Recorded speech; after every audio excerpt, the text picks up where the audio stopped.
Honestly, as soon as you put a penguin into your movie, you know you're off to a good start. Yes, even that penguin. But this movie is not about a comic book movie villain. This is about a mild-mannered English teacher living in Argentina that comes to befriend a penguin. If that sounds like a cute premise, well, that's because it is. Who doesn't love penguins? What's really fascinating and awesome about this movie is that this is based on a true story. Let's talk about the penguin lessons.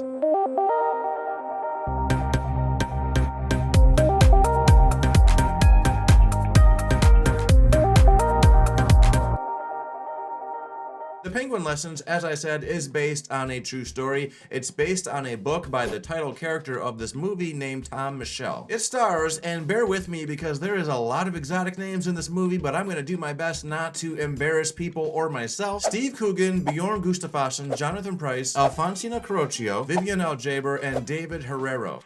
Let's hope I didn't fuck up. This film starts out with Tom Michel arriving in Argentina in the year 1976. He arrives here because he is supposed to be teaching English to a bunch of unruly brats. He also gets told that he's going to coach the rugby team, but he's not really so into that, and those kids are also kind of unruly brats. You see throughout this film that this is a pretty troubling time for Argentina. There's a civil war brewing, the streets are under occupation, and it's not a good time for people to freely speak their mind. Otherwise, you could get randomly detained, thrown in jail, where you were going to get beat up, or worse. Steve Coogan really does a stellar job playing this cynical man who comes mostly off as somebody looking for a job and not necessarily too passionate about his career. When he starts out this movie, he is putting minimal effort into these kids. He's showing up, he's teaching the kids, he doesn't really care if they're paying attention. He just speaks the lesson and continues regardless if they're listening, and then he leaves at the end of the day, he checks out. That all starts to change when he takes a trip to Uruguay because there is a rough period happening. Suddenly the school gets closed down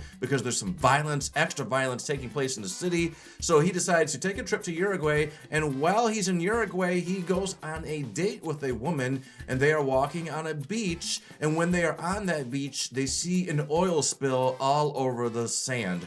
And in that oil spill is a bunch of dead penguins, but one of them happens to be alive. And his date decides that, oh my god, she feels so bad, she wants to take this penguin and clean it up. Tom is initially pretty reluctant, but he is looking to get laid, so he agrees to bring the penguin back to his hotel room to help clean this penguin up. And while he doesn't get laid, he does end up with a valuable friend, and this valuable friend is the penguin Juan Salvador. I think one of the things that is so charming about this movie is seeing how somebody like Tom, somebody who wants to keep his head down, coast through life, hide from his grief, he comes to evolve and becomes a better version of himself, and that is 100% because of this penguin.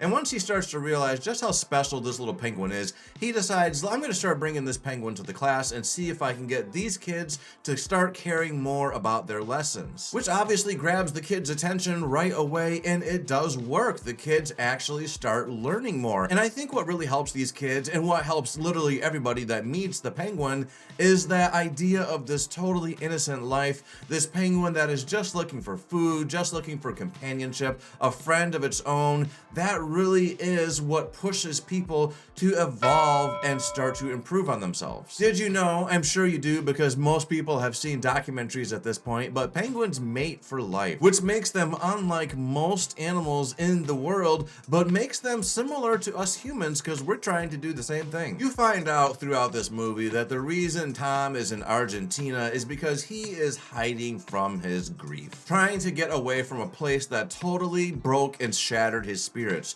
And by the end of this movie, he is a changed man. And it's pretty inspirational to see. It's so easy to let our worst moments in our life define who we are, control what we do, push us in certain directions. But all one needs to do is look around at this world and see that there is so much more to the world than what is going on in our lives. Even when it seems like there is nothing positive left, it feels like the world has totally abandoned us, there is something out there that can matter to you. That's what Juan Salvador the penguin is to everybody he meets in this film. He is a pushing force that pushes these people to get better. Argentina is not in a good place during this time period. It's a time of dictatorship. dictatorship, of suppression, of violence. And those are terrible conditions to live under. Nobody wants to live under those kind of conditions. It is clear that it's taking a big toll on everybody in this film, but it's pretty amazing that this little penguin is able to have such a strong impact throughout this movie. This is a very heartwarming movie, and it's full of excellent performances, and I'm not just talking about the big names like Steve Coogan and Jonathan Pryce. Even the younger kids do an excellent job in this film. In fact, one of the most well-acted characters in this movie is Vivian El Jaber. She's a maid at the school that comes to truly bond with Tom as this film progresses, and you get to see a lot of what someone who was living in this time, somebody who had grown up in this world, how she's perceiving things and the things that matter to her, and she kind of gives you hope. This movie is more than just about a penguin. It's called The Penguin Lessons, but it's more than just about the penguin. It's about a community that learns to heal, a nation under threat, and just how far we have come as a species, but also highlighting just how far we still have left to go. And I'm not going to claim to know much about Argentina politics. I didn't even know about this civil war or this civil unrest until I saw this movie,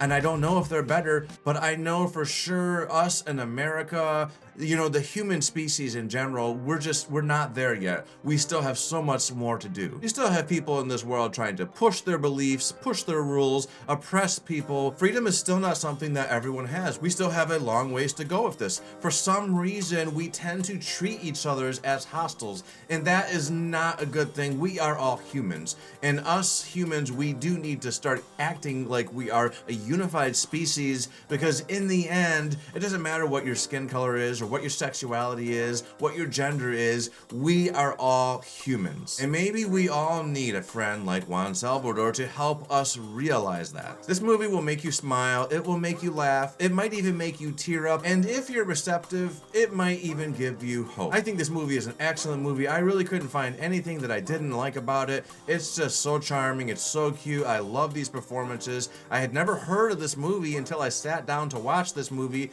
but now that I did see it, I am so glad that I did. I think it is a worthy trip to the cinema and a movie that I think is going to entertain and move quite a few people. So that's the reasons why this movie for me is a perfect 10 out of 10. That's my thoughts on this movie. If you saw this movie, please put your thoughts on it in the comments and let me know, what did you think of it? Did you like this video? If you did, go ahead and hit that like button. We like to see that. And please subscribe to this channel. Later.